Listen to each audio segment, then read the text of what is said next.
Hi everyone, my name is Valerie Wilson and I am presenting a learning module on the skill of actively listening. What is the difference between listening and actively listening? We receive input all day long, every day, from so many different parts of our lives, from work and school, socially, our social media. We're always taking in information. And we need to understand as IO professionals the difference between listening to someone and actively listening.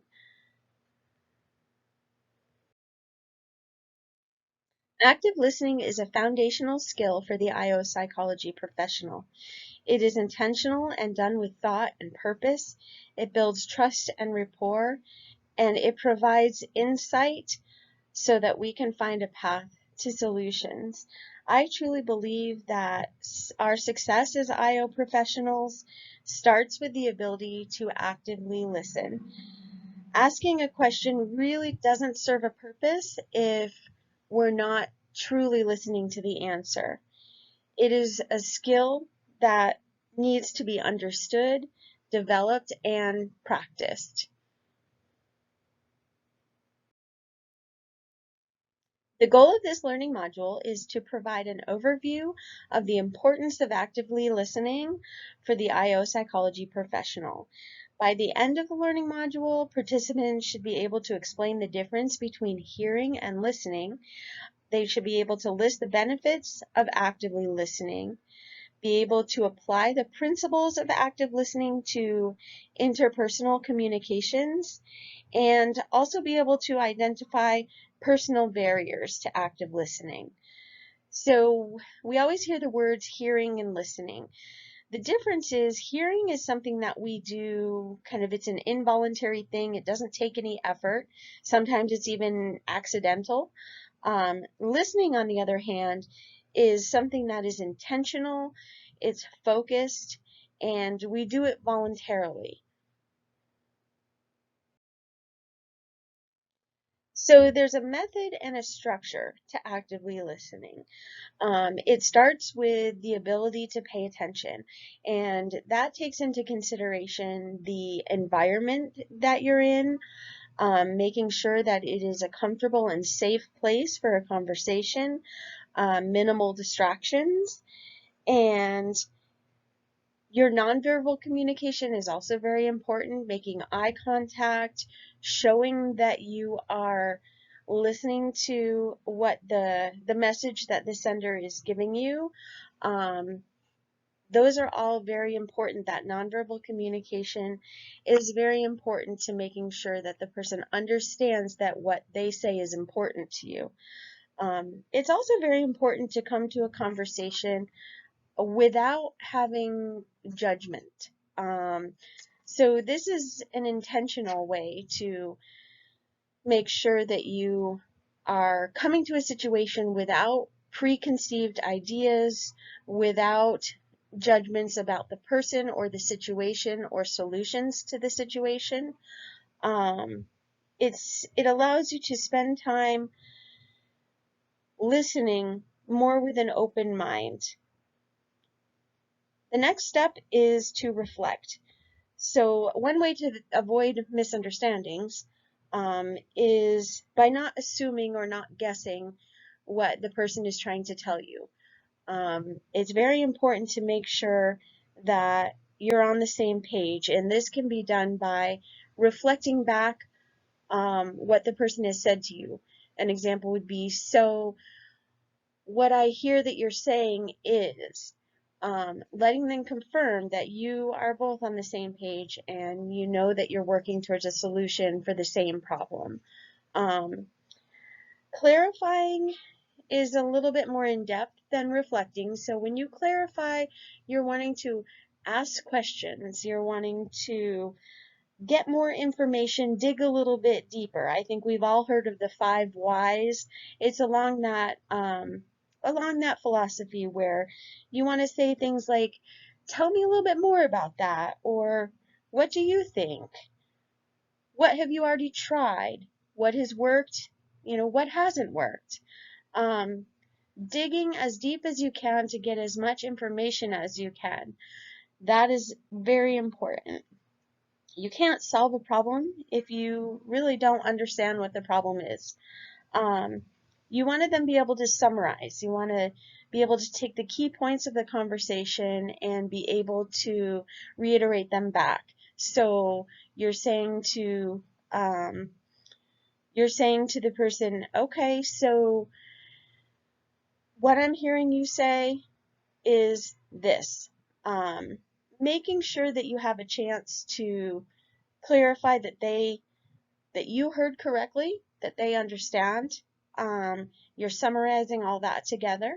And then you have the ability to kind of share your opinions, your thoughts, your views, and you can dig a little bit deeper. You can bring the conversation to the next level, but you need to kind of follow that. That is a good structure to follow. And it very clearly says that you're taking it seriously and you're really wanting to work on the issue. This is a great clip from The Big Bang Theory.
So, eliminating distractions is one important way to contribute to active listening.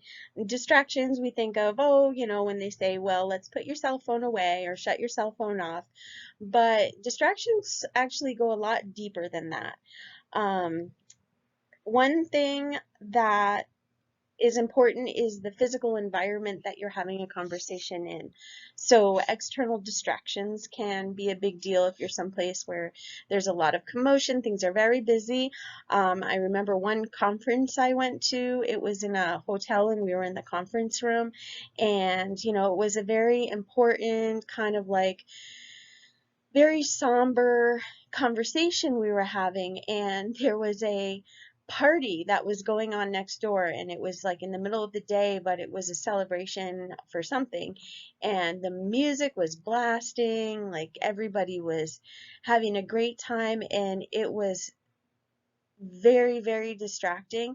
And it was unfortunate because it really took away from the importance of the conversation that we were having. And I don't think anybody really was listening at that point. They were consumed by the distraction. So that's one thing to take into consideration for sure. Um, Speaker distractions, so people that maybe talk very fast or very slow, or the way that they're dressed or something about them that's kind of pulling your attention away. You want to be very cognizant of that. using a language that's very emotional, which can drive uh, feelings and emotions are sometimes very counterproductive to actively listening. Um, Intense emotions will inhibit your ability to listen. So you want to be very careful about the language that's being used and make sure it's very benign. And also you need to be careful of people's cognitive limitations that you're having conversations with. Also their, cultural considerations, anything along those lines that could potentially disrupt your ability to have a conversation and really actively listen. Um, if you come to a conversation with, prejudices that you maybe aren't even aware of, intolerance of anything in specific, those kind of things really put barriers up if you make assumptions about people that you don't really know.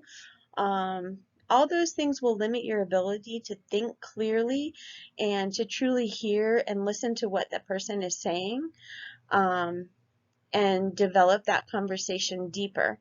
So those are things that take practice, they take time, and you need to be very intentionally aware of them if you are going into a conversation where you think that they might be a barrier, a personal barrier, to be aware of them and make a conscious decision to put them aside so that you have a clear mind and you're open to what the other person is saying.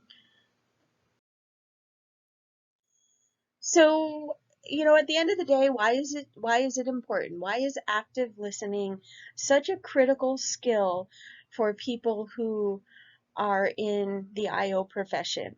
Much of what we do is problem solving. We need to truly understand what the problem is in order to solve it.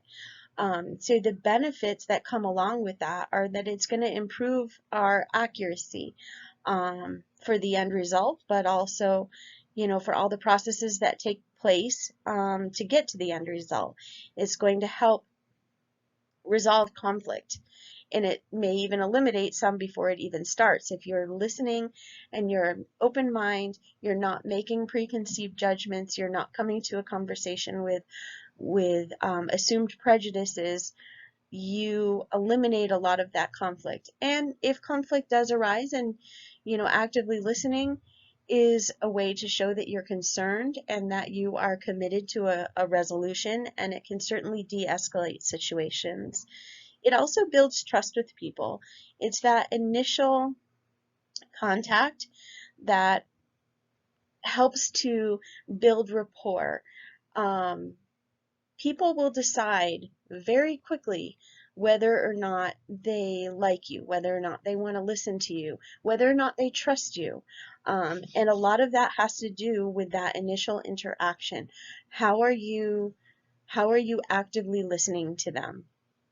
This is something that is used in many careers. It is certainly in IO psychology, but even for myself as a dental hygienist that I'm currently working in that position, I have to practice this every day.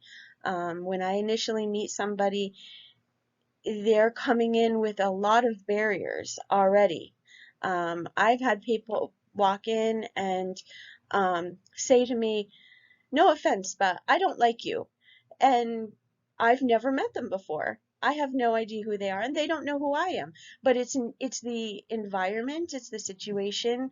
They're coming into a dental office, and they are very uncomfortable and very anxious. And so for me to be able to sit down and listen to their concerns, to acknowledge them, to work through them, is a critical skill to developing that trust that is essential to having a successful relationship. And that really carries through to um, all of the jobs that we do. And in particular, I'm sure that's a skill that I will continue to work on, practice, and become better at, hopefully, especially as I transition over into my career as an IO professional. It really does enhance and build relationships. It helps to build respect between people, and it contributes greatly to having a very positive work environment. If somebody knows they can come to you and that you're going to listen to what they say with an open mind, and that you care, that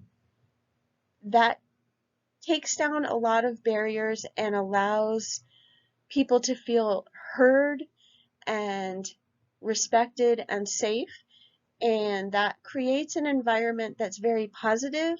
And one of the benefits of that is that it helps to increase productivity, it increases morale and motivation.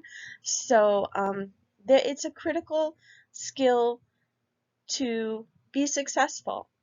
Um, and I'm sure it's a work in progress for everybody. And I really appreciate you taking the time to listen to my presentation. There is a feedback form, if you wouldn't mind filling that out. And I appreciate your time, and I hope you learned something new. Thank you so much.